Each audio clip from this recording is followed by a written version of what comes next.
Bismillahirrahmanirrahim. Assalamualaikum warahmatullahi wabarakatuh.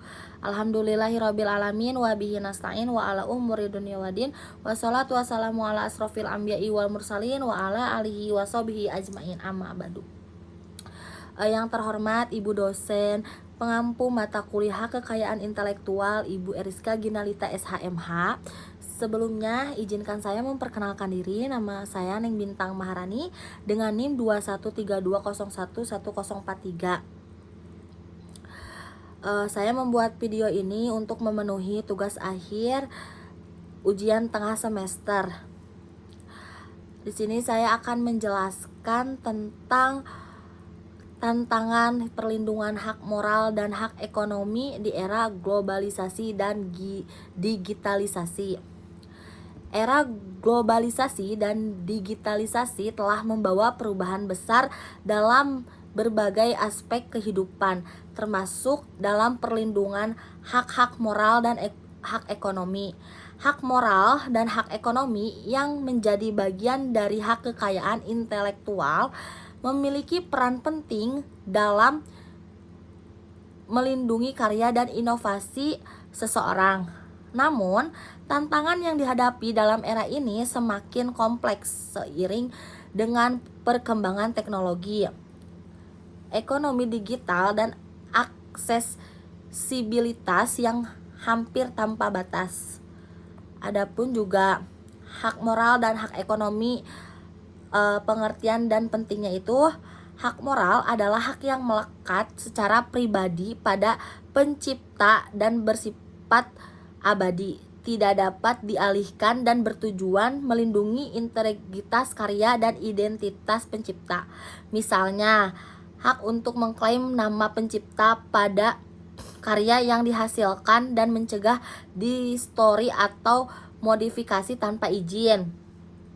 Di sisi lain, hak ekonomi berfokus pada aspek komersial, yaitu hak mendapatkan keuntungan dari penggunaan karya atau inovasi seperti royalti, lisensi, atau penjualan.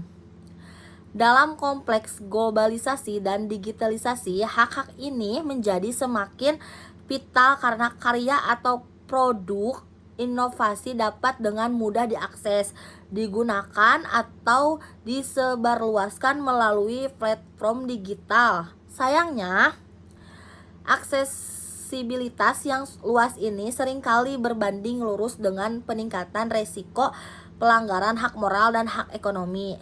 Adapun tantangan dalam perlindungan hak moral dan hak ekonomi, poin 1, itu ada pelanggaran hak cipta di dunia digital.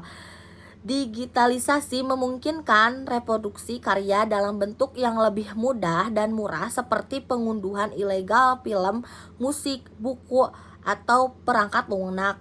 Pelanggaran ini seringkali digunakan tanpa izin pencipta, yang secara langsung melanggar hak moral dan hak ekonomi mereka.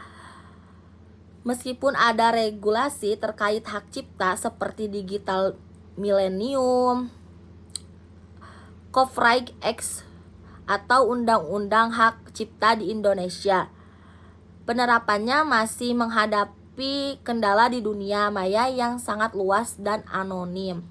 Terus poin kedua ada pembajakan dan penyebaran konten tanpa izin. Pembajakan adalah salah satu tantangan utama dalam melindungi hak ekonomi.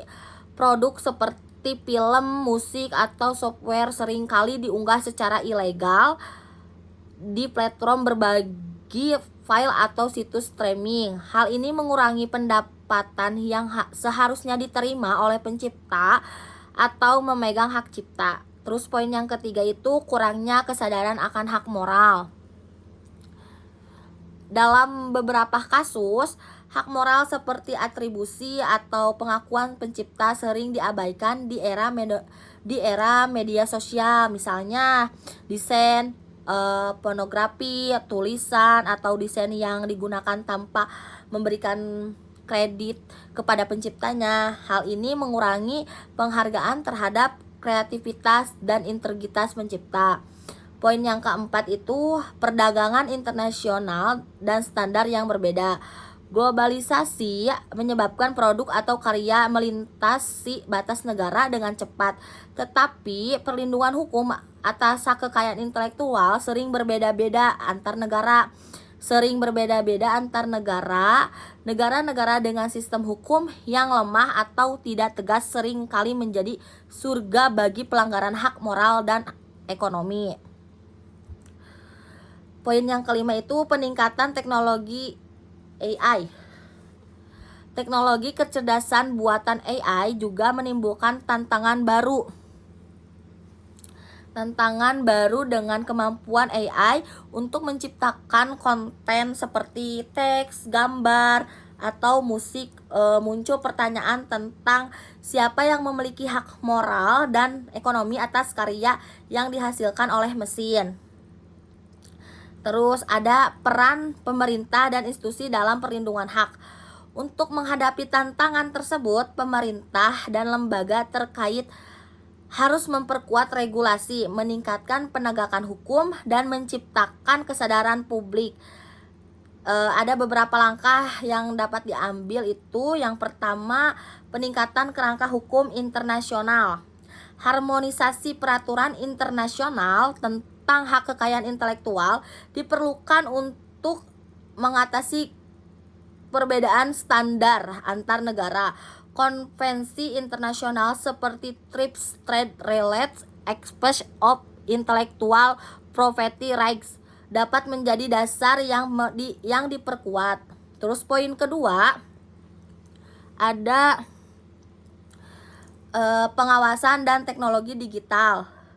Pemerintah dapat memanfaatkan teknologi digital seperti blockchain atau melacak penggunaan karya secara lebih transparan dan mencegah pelanggaran hak. Sistem ini dapat mencatat data kepemilikan dan transaksi secara permanen sehingga meminimalkan pembajakan. Terus poin ketiga itu ada edukasi publik. Kesadaran masyarakat tentang pentingnya menghormati hak moral dan hak ekonomi harus ditingkatkan. Kampanye publik dapat dilakukan untuk mengajarkan nilai-nilai penghargaan terhadap terhadap karya orang lain. Terus poin keempat itu ada kerjasama multilateral. Kerjasama antar negara dan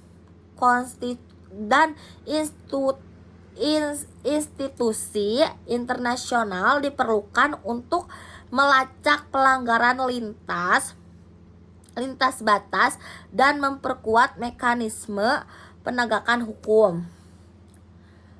Adapun kesimpulan dari yang saya paparkan barusan, era globalisasi dan digitalisasi membuka peluang besar bagi kreativitas dan inovasi, tetapi juga membawa resiko pelanggaran hak moral dan hak ekonomi. Dalam konteks ini, perlindungan terhadap kedua hak tersebut menjadi semakin kompleks dan membutuhkan pendekatan yang menyeluruh.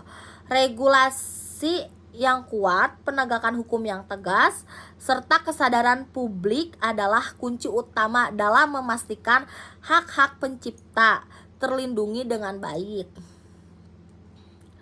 Tanpa upaya ini, inovasi dan kreativitas dapat terancam oleh eksploitasi dan ketidakadilan di era yang serba cepat ini. Alhamdulillah, pemaparan materi tentang tantangan perlindungan hak moral dan hak ekonomi di era globalisasi dan digitalisasi telah selesai. Mungkin cukup sekian yang saya jelaskan dan saya maparkan, semoga bermanfaat. Terima kasih. Wabillahi taufik wal hidayah. Wassalamualaikum warahmatullahi wabarakatuh. Terima kasih Bu Eriska. Cantik.